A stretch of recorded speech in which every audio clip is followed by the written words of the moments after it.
कांग्रेस प्रदेश उपाध्यक्ष अकील अहमद की सहसपुर में मुस्लिम यूनिवर्सिटी की मांग को लेकर अब कांग्रेस बैकफुट पर दिखाई दे रही है। भाजपा ने इस बयान के हाथों हाथ लपक लिया, जिससे कांग्रेस के बड़े नेता फिलहाल कुछ भी बोलने से कतरा रहे हैं। कांग्रेस को अब ये डर सता रहा है कि इस मुद्दे पर कुछ भी बोलने से हिंदू और मुस्लिम दोनों वर्ग नाराज हो सकते हैं। हालांकि सहसपुर से कांग्रेस प्रत्याशी अरविंद शर्मा ने इस मामले पर अपनी सफाई पेश की है।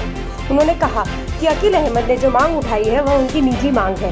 कांग्रेस ने ऐसी कोई बात न अपने घोषणा पत्र में कही है और न ही सार्वजनिक ऐसी कोई प्रतिक्रिया दी है। क्षेत्र की भलाई के लिए जो उचित होगा उसके लिए काम किया जाएगा।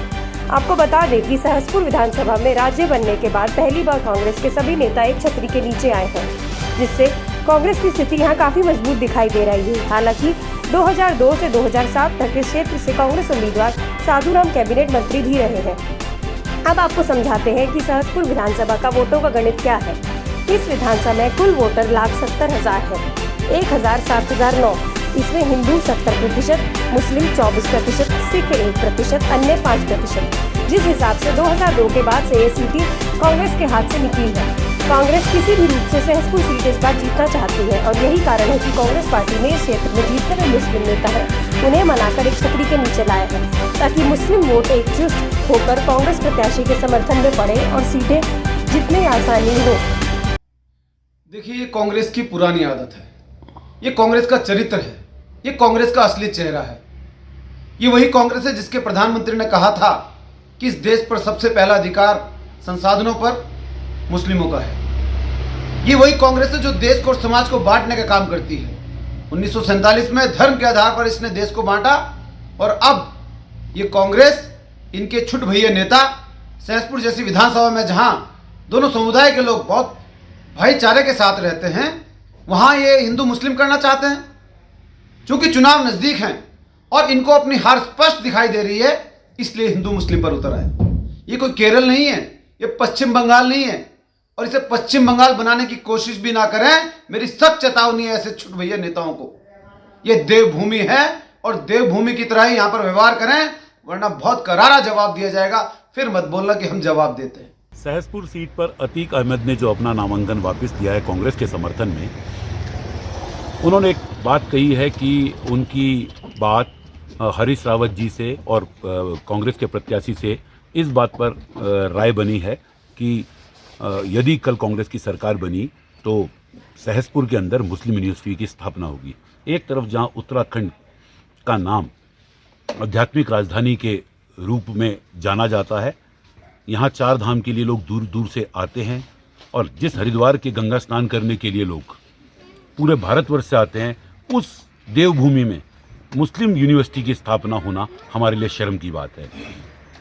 और इससे कांग्रेस का चाल, चरित्र, चेहरा तीनों चीज उजागर हुई है कि कांग्रेस हमेशा मुस्लिम तुष्टीकरण की बात करती है। उनके लिए यही कहा जा सकता है, उनके मुंह में राम होता है और बगल में छुरी होती है।